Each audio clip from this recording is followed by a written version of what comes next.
The ABC 7 I-team tonight following late-breaking developments in the Russia investigation. There's a new guilty plea from one of the former top Trump campaign aides and new charges against another.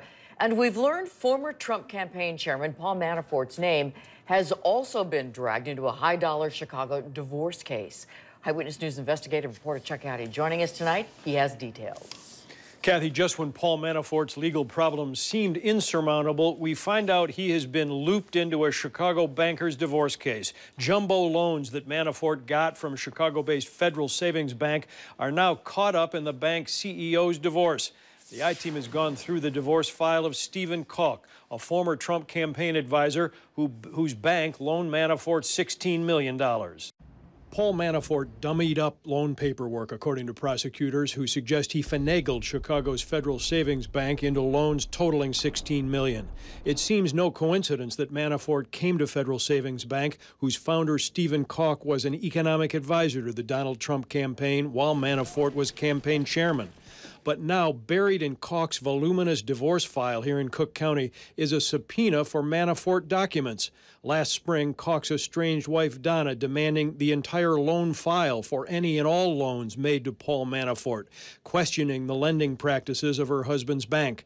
The next month, in May, Stephen Koch's attorney attempted to block release of 9 subpoenas worth of bank documents, including those Manafort records, by filing a motion to quash. Turning over the bank documents, including the Manafort loan files, was described as oppressive, unreasonable, and overbroad. It is unclear whether a Cook County judge has ruled on the motion to quash the subpoena for Manafort's loan files, and attorneys for Stephen Koch have not answered requests from the I-team for information.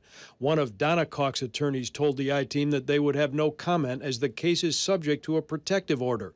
Manafort's legal problems doubled today when his friend and business partner Rick Gates pleaded guilty to conspiracy and lying to federal agents.